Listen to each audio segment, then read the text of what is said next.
Ciao a tutti, homebrewers e appassionati. Nel video di oggi vi parlo della mia cotta numero 58, uno stile di birra che non ho mai provato a brassare in all grain e che ho deciso di fare grazie alla scoperta dei lieviti liquidi. Parliamo della birra bianca belga per eccellenza, la Blanche o Witbier.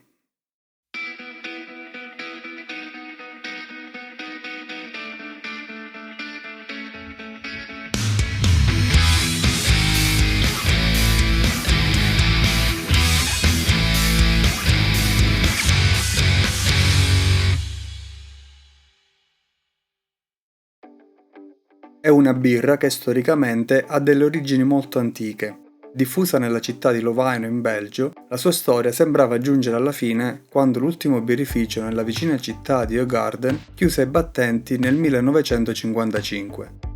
Ma fu grazie a Pierre Célie, che precedentemente aveva lavorato come aiutante nel birrificio, che la Witbier tornò ad essere prodotta ad Hoegaarden nel 1966, scongiurandone l'estinzione. La Witbier, dal fiammingo birra bianca, è una birra ad alta fermentazione, dal colore chiaro, velata, speziata e aromatizzata, leggera e rinfrescante, che deve il suo nome, come per le Weiss, all'utilizzo del frumento. In questo caso però si tratta di frumento non maltato.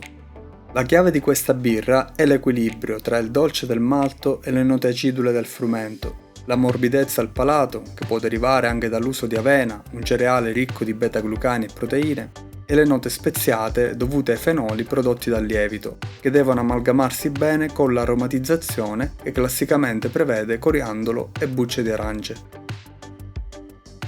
Notoriamente non è uno stile semplice da fare a casa, sia per l'equilibrio tra tutte queste componenti, non facile da trovare, sia per l'utilizzo in grandi percentuali di grani non maltati, come il frumento in particolare, che è anche difficile da macinare e richiede un cereal mash, cioè un lungo processo per portare il cereale alla gelatinizzazione, così che successivamente in ammostamento gli enzimi del malto d'orzo possono facilmente aggredire l'amido del frumento. Questo passaggio in realtà si può semplificare utilizzando il frumento in fiocchi. I fiocchi di frumento infatti hanno già subito il processo di gelatinizzazione, per cui possono essere utilizzati direttamente in ammostamento insieme al malto d'orzo. Passiamo adesso alla cotta. Come anticipato ho scelto di usare un lievito liquido specifico, il Weiss Belgian Witbier 3944, che al momento dell'uso aveva appena, in base ai calcoli fatti, il 25% di cellule vitali. Quindi ho preparato uno starter di 1,5 litri che ho areato per 3 giorni con la piastra agitatrice e poi ho riposto in frigorifero altre 48 ore prima della cotta. Come grani ho previsto 50% di malto pilsner, 38% di fiocchi di frumento e 12% di fiocchi d'avena, quindi un bel 50% dei grani è sotto forma di fiocchi. Non avevo mai usato questa grande quantità di fiocchi, sapevo che potevano creare dei problemi alla filtrazione e al ricircolo del mosto, perché tendono a formare un impasto molto denso e impenetrabile. Così ho abbondato con la lolla di riso, mettendone una quantità tripla rispetto al normale, in questo caso circa 800 grammi. Non ho previsto malti speciali o altre aggiunte di zuccheri.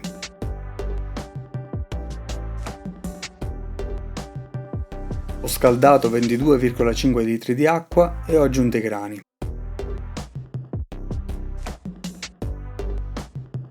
Ho fatto un lungo step di saccarificazione a 64 gradi per 60 minuti. Fortunatamente non ho avuto alcun problema con la filtrazione, i fiocchi non hanno bloccato minimamente il passaggio del mosto e come potete vedere, con la pompa al massimo il mosto scende tranquillamente. Soltanto ho constatato che probabilmente i fiocchi assorbono molta più acqua dei grani, ed infatti l'acqua che uso nelle mie comuni proporzioni qui sembra un po' scarsa, mi ha lasciato in sommità un po' di grani non ben bagnati ed immersi. L'unica difficoltà che ho avuto invece riguarda la correzione del pH.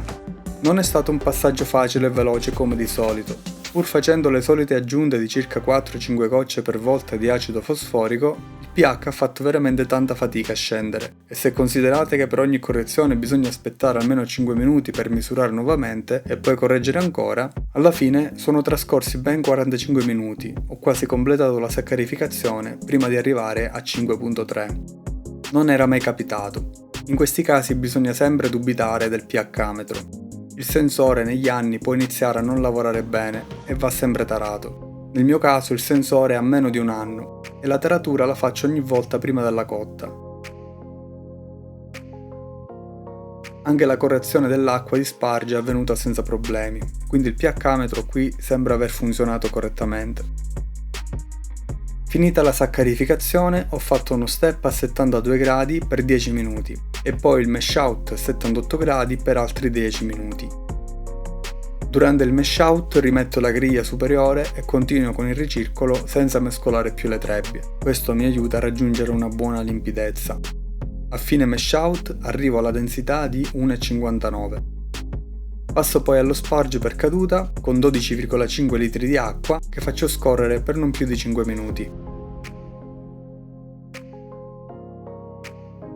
Dopo lo sparge mando il mosto in bollitura per 60 minuti e parto con una densità pre-boil di 1,41. Luppolatura in amaro con Styrian Goldings da 4,6% di alfacidi, 30 grammi a inizio bollitura che conferiscono 15 IBU. Seconda gettata negli ultimi 15 minuti con 20 grammi che ne conferiscono altri 5, per un totale di 20 IBU, con rapporto amaro-dolce di 0,40. Adesso mancano solo le spezie classiche. Ho scelto 25 grammi di coriandolo, quindi poco più di 1 grammo litro, che ho schiacciato con un pestello. L'ideale sarebbe un macinapepe con macinatura grossolana. Comunque l'importante è schiacciare per aprire il seme in questo modo. Lo stile prevede bucce di arancia amara. Io ho scelto un mix di bucce di arance e mandarini che ho disidratato e conservato in casa, scegliendo quelle che mi piacevano di più come profumo, per un totale di 30 grammi.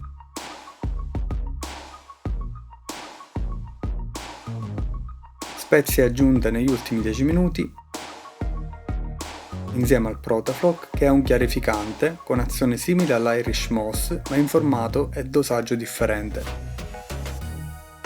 Terminata la bollitura, solito raffreddamento con serpentina e appena il mosto scende sotto gli 80 gradi avvio anche la pompa col tubo per il Whirlpool che velocizza il raffreddamento. Arrivato a temperatura target ho rimosso la serpentina e proseguito con la pompa da Whirlpool per centrifugare il mosto altri 10 minuti e poi una volta spenta la pompa attendo altri 5 minuti per far sedimentare un po' il grosso.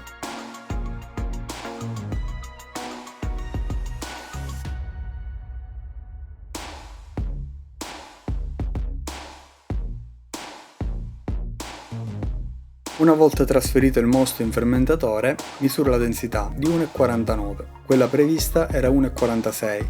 Mi sono trovato però un paio di litri in meno e ho il sospetto che i fiocchi abbiano trattenuto molta più acqua del previsto, quindi probabilmente sono andate in bollitura con meno mosto che si è concentrato un po' di più. Tolgo la parte liquida dello starter e preparo il fondo da inoculare.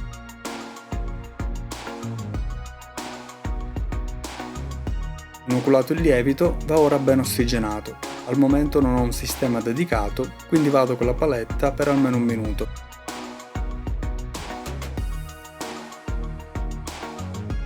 Chiudo il fermentatore e metto in camera di fermentazione. La fermentazione è partita in brevissimo tempo, grazie al lievito riattivato con lo starter, e sembra essere molto vigorosa. Sono partito con 20 gradi per 2 giorni, poi sono salito di 1 grado al giorno fino a 23 all'11° giorno. Ho raggiunto la densità finale prevista di 1,12 con attenuazione apparente del 75%. Faccio un cold crash di 3 giorni a 8 gradi e mi preparo per l'imbottigliamento. Per il priming ho preparato una soluzione di destrosio e lievito F2 con obiettivo di 3 volumi di CO2 per litro. Ho fatto il priming in bottiglia con la siringa e poi imbottigliato con sifone e asta da travaso, pescando birra limpida dall'alto. Pur non essendo un requisito di questa birra, mi ha stupito la limpidezza raggiunta. Non so se è tutto merito del Protafloc, ma anche il lievito dovrebbe rimanere maggiormente in sospensione. Qui invece sembra formare uno strato molto denso nel fondo.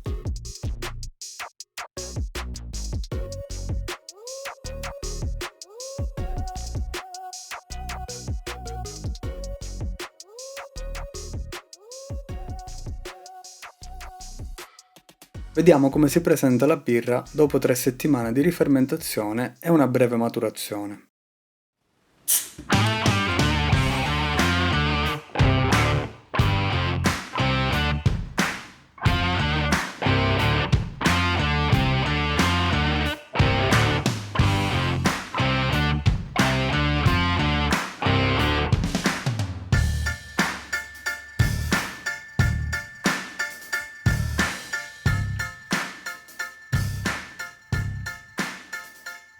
La birra si presenta limpida, chiara e brillante, con un colore giallo paglierino. Il frumento in fiocchi rispetto a quello grezzo in grani dovrebbe conferire un po' più di colore. Per farla più chiara bisognerebbe utilizzare il frumento grezzo. Buona produzione di schiuma, con consistenza pannosa, bolle fini e ottima persistenza, davvero di bell'aspetto. All'aroma si fanno sentire i sentori agrumati e di limone in particolare dati dal coriandolo, con una presenza anch'essa ben evidente dei fenoli tipici del lievito. Il gusto è dolce, di pane, anche qui si sentono bene i fenoli, forse un po' troppo evidenti.